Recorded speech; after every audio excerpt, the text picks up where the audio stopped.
Unajua, kwanza niwapongeze timu ya taifa ya Tanzania. Tujipongeze wa Tanzania kwa hatua ambayo tumefikia kwa mara ya kwanza. Tunaenda kwenye hatua ya 16 bora. Ni jambo la fahari sana kwetu, kwa sababu hata ukiangalia namna wachezaji walivyokuwa wanashangilia, naona walikuwa wanaona kabisa wanatengeneza rekodi nyingine.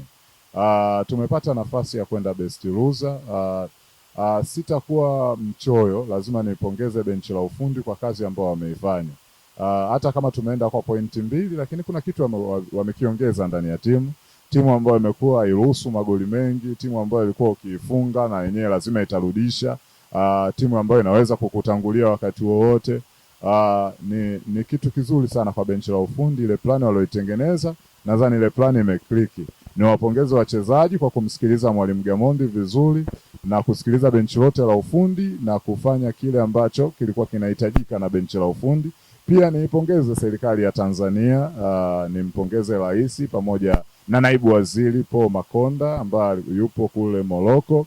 Yeye yuko bega kwa bega na timu, na kwa nafasi yake amepandisha morali kubwa sana kwenye timu. Timu umeona inacheza ikiwa na morali sana. Kwa hiyo ni kitu ambacho mimi nawapongeza sana timu ya taifa, na hapo ndipo wamekuja kutuonyesha ya kwamba mpira ni sayansi. Unajua, mpira lazima kuwe kuna hamasa na saikolojia, lazima kuwe kuna wachezaji ambao wanacheza vizuri, benchi la ufundi lilo bora na uongozi ambao uko stable.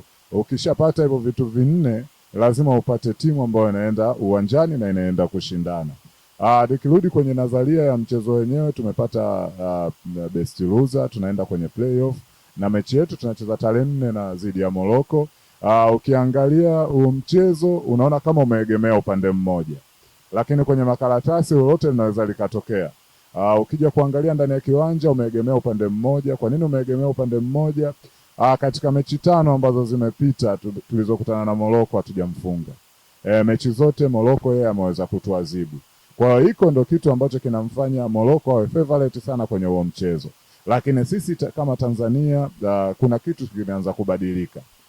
Tumebadilika wapi? Sasa hivi tuna wachezaji ambao wanacheza sana kimataifa, wanaelewa mashindano ya kimataifa, na hata ukija kwenye eneo sasa la wachezaji na benchi la ufundi kwa namna ile ambao wamepata best loser, naona kuna kitu kingine ambacho kinaenda kuongezeka zaidi. Wachezaji wanaweza kwenda kupambana.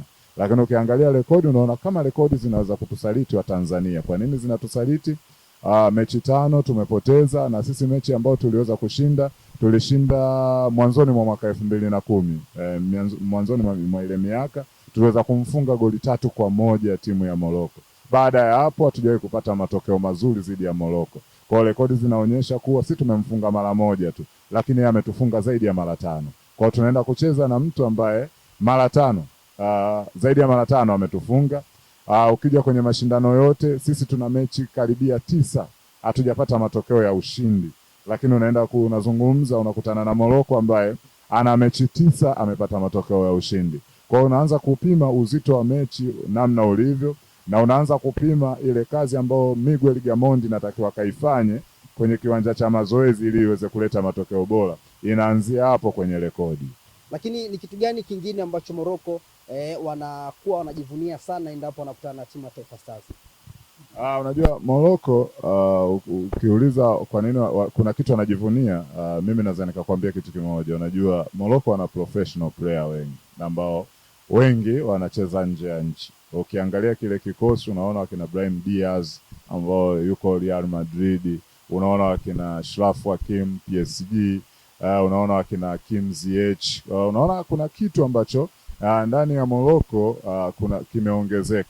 Quality ya mchezaji mmoja mmoja ndio hiyo anaweza kujivunia, na hiyo quality ya mchezaji mmoja mmoja inaweza ikaamua matokeo popote ambapo Morocco wanakuwepo. Sio tu kwa sababu wako nyumbani inawezekana tukasema hii mechi imekuwa ngumu, lakini ugumu mwingine unaenda kwenye quality ya mchezaji mmoja mmoja. Hasa kwa timu yetu ya taifa ya Tanzania, unapoenda kukutana na quality, kuna kitu nataka ukifanye na wewe ukiongeze kwenye timu yako. Maana kwenye mchezo wote wa soka, kwenye mechi yoyote kuna quality alafu kuna quantity. Mimi nategemea kwa timu yetu sisi lazima tuende na quantity. Tunazungumziaje quantity? Tunazungumzia uwingi. Wao wakiwa na ubora, sisi tuende na uwingi kwenye maeneo muhimu. tuzibe kwa wingi, tunaweza tukapata matokeo mazuri sana dhidi ya Morocco. Ila quality yao moja kwa moja inaamua, sio unyumbani tu, quality pia inaamua. Kiwango cha Taifa Stars kwa mechi za hivi karibuni hakitoshi kukuaminisha kwamba kuna maajabu yote ya soka yanaweza kutokea? Kiwango cha Taifa Stars kinaniaminisha kwa maajabu ya soka yanaweza kutokea na dunia inaweza kusimama, kwa sababu zipo timu nyingi sana ambazo zilizoweza kufanya maajabu. Tunaangalia hata Senegali mwaka 2002 aliweza kufanya maajabu dhidi ya Ufaransa, akapata matokeo ya goli 1-0, na Ufaransa alikuwa bingwa mtetezi, unajua alichukua ubingwa wa kombe la dunia mwaka 1998. Sasa tunapoenda sasa hivi soka letu limebadilika sana kwa upande wa Tanzania. Tuna wachezaji ambao quality wengi, tuna wachezaji ambao wana sifa za kucheza nje pia. Tunazungumza watu kama wakina Faisal, tunazungumza watu kama wakina Samata wanacheza nje, Msuva anacheza nje, unaona wakina Alphonse Mabula namna ya kiwango chake, kuna Miloshi pale anacheza nje. Kuna kitu anaenda kukiongeza ndani ya timu. Kama wataweza kuzuia makosa binafsi ya mtu mmoja mmoja na makosa binafsi kwenye maeneo yao wanaocheza, hii mechi dunia inaweza ikasimama. Wanaweza kupata matokeo vizuri tu. Sio kama Morocco hawafungiki na hawafikiki. Morocco wanafikika na wanafungika. Sasa namna gani ambao Mwalimu Miguel Gamondi ataandaa mpango wake kuwaendea Morocco? Huo mpango wake ukikliki, tunaweza tukapata matokeo mazuri tu. Mimi naamini timu inaweza ikashinda. Siwezi kukata tamaa moja kwa moja kuwa timu inaweza ikapoteza, kwa sababu tumecheza sana na Morocco, tumeshaona sana Morocco namna wanavyocheza. Kwa hiyo kila mwalimu anapoenda kwenye mechi, kila mechi ina mpango wake. Anawezekana kabisa akaandaa mpango mzuri ambao unaweza ukatupa matokeo. Na sasa hivi tumeona kwenye mechi ya Tunisia tulikuwa tumeanza na back 3, tuna wanne eneo la katikati, alafu tuna mmoja anacheza juu ya wale watu wa eneo la katikati ambao alikuwa ni Faisal, alafu tulikuwa tuna wawili eneo la juu. Kwa hiyo tunasema timu inacheza kwa kutengeneza mistari minne. Tuna mstari wa ushambuliaji, kwenye kiungo tuna mistari miwili, alafu tuna mstari wa mwisho ambao ni wa backline. Kwa hiyo kwa namna hiyo ambao tunacheza, paka kutufikia inakuwa ngumu sana. Uweze kutufikia kirahisi kwenye eneo letu la goalkeeping ambao yuko Foba au Masalanga.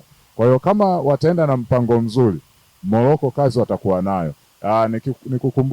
Nikukumbushe Bwana Osama pamoja na mdau ambao anatuangalia sasa. Ukiangalia ile mechi ya Komoro, unajua Komoro wakati wanacheza na Morocco waliamua kufungwa wenyewe. Kwa sababu kipindi cha kwanza kila kitu walifanya. Walimzuia Morocco kwenye maeneo muhimu na kuweza kupata matokeo. Walipoingia kipindi cha pili, namna walivyoona Morocco kuwa kama wanaweza kuwabiti hivi, walipoamua kucheza nao katika staili ile waliokuwa wanataka wao, ndio pale walipoanza kuruhusu magoli waweze kufunga. Lakini kama sisi tutaenda kwa nidhamu ya hali ya juu kwenye eneo la kuzuia, hatuwezi kuruhusu magoli kiasi hiko. Tukiweza kubato nao kipindi cha kwanza hawajapata matokeo, tukiweza kubato nao mpaka dakika 75 hawajapata matokeo, mimi ninaamini zile 15 za mwisho zinaweza zikaamua.